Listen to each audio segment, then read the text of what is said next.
Hello everybody, welcome back to the channel. I have an amazing video for you guys today. Here is an article that you guys are going to absolutely love. Check this out. US housing affordability in June was the worst since 1989. Now, I don't totally agree with what this article is saying, and I'm going to go ahead and tell you why, but let's just start reading a little bit and we'll get into that in a little bit later in the video. But basically, it was more expensive to buy a home in the US in June than any month in more than 3 decades as record high home prices collide with rise in mortgage rates. The National Association of Realtors Home Affordability Index, which takes into account household incomes, mortgage rates, and selling price of existing single-family homes, fell to 98.5 in June, the Associated Press said on Friday. That was the lowest level since 1989 when the index stood at 98.3. This is a huge deal. Why is this a huge deal? Because basically that community can't afford to live in their own neighborhoods, right? So that is a problem, and that to me is a clear indication that we're in a huge bubble. Now, sure, they're saying that the reason is because high prices and rise in mortgage rates, but what it's not telling you right here is that the reason we had high home prices was because we had record low mortgage rates. So now going back to regular, standard mortgage rates, sure, it's going to slow down the problem. But the problem is that we're in a bubble right now, and the prices went way too high as a result. So I believe things are going to come down, but here, let's just keep reading. Hold on, here, let's go in here. Fortunately, the worst in affordability could already be over for this cycle. Mortgage rates have come down in recent weeks and continued wage growth, narrowing the gap with house price increase. I don't agree with this because I don't believe that the wage gap has grown as fast as the price of homes, right? Check this out. Here, I'll tell you right now. Look, existing home prices have risen by 46% nationally in the past 3 years, according to NAR. So let me ask you, you guys out there listening, has your income rose by 46%? And if some of you are saying yes, then that's amazing and awesome. But how many of you are saying no, right?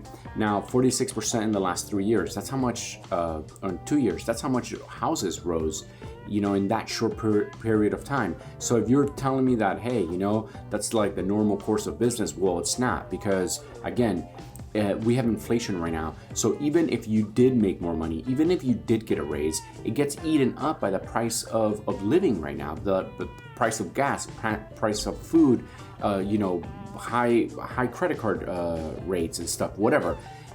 So at the end of the day, because of inflation, even if you were to get a raise, it still means it's basically just you're still trying to survive. And if homes rose by 46%, that it just makes it a little bit unattainable for a lot of people.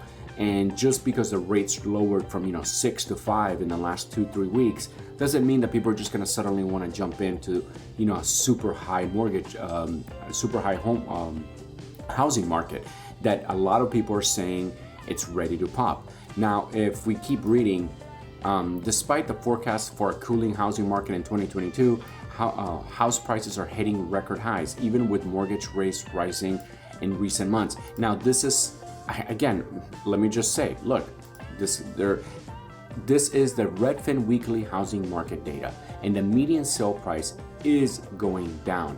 Now, yes, people are listing it, trying to get the most out of it, but if you look at the ones that are actually selling, it is going down. Okay, this black line is 2022. Here, let me just jump back into the article, because look how they end right here. They say, we are not going to 2019 prices, said Zillow economist. Even if prices start to drop a little, it won't affect affordability in any meaningful way. So I just want to know how someone could think that going from 2019, where the market in 2019 was hot as it is, okay, it was still a hot market in 2019, but how are you going to tell me that we went from 276 all the way to 383, and you're going to tell me that that's normal, that prices are not going to come down? Give me a break. There's no way. I'm telling you that our salaries did not go up by this much, and on top of that, we have inflation. We have a 8 to 9% inflation. What do you think that does to the economy? That means that it's basically sucking more cash out of our daily lives on everything that we do. So if you're gonna tell me that we're basically, our money's becoming less valuable, we're making less money, and then housing, goes up 40%, and you're gonna tell me, oh yeah, well, it's gonna stay up there. Again, I don't agree with this article. And that's just my opinion, but you know what?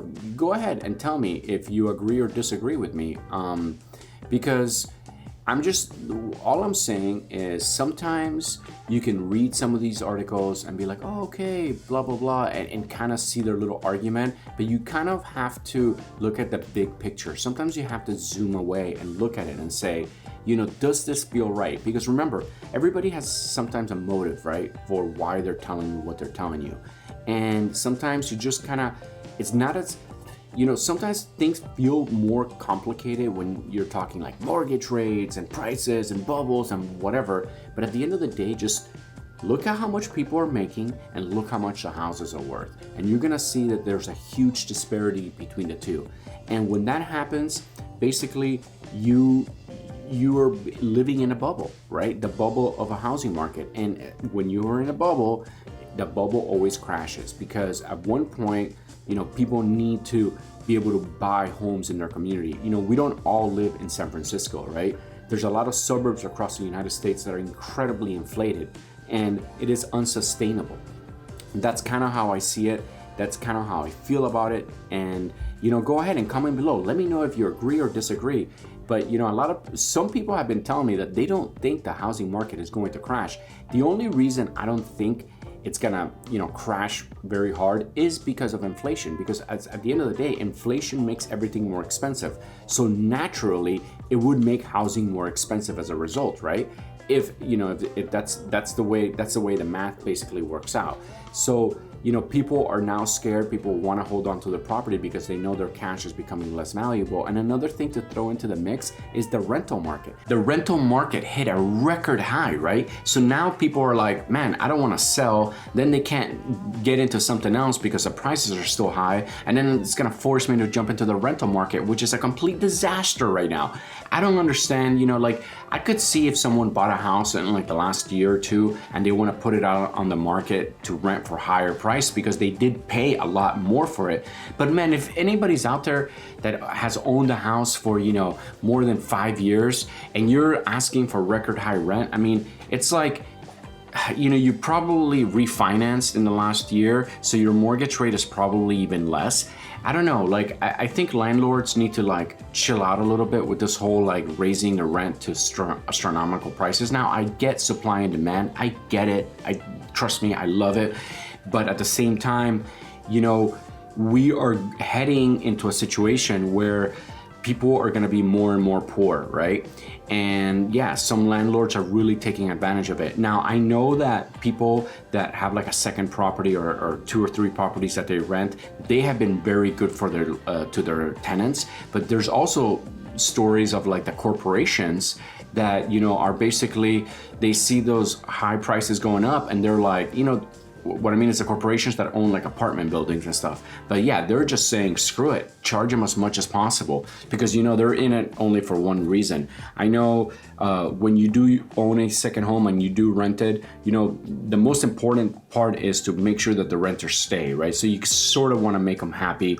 And because especially, it's not, you could be greedy in some areas, but when you look at the long run, it's almost better to have them there longer and happier because it will really, it's less stress on your part, right? Especially if they're good tenants. Now, everything's totally out of whack, but I'll tell you what's not out of whack is my YouTube channel. Check this out, guys.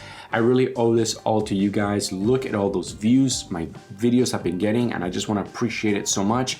Thank you guys so much for all the positive feedback that I've been getting. Again, if you are new to this channel and you like my videos, please don't forget to smash that subscribe button and go ahead and like and leave a comment.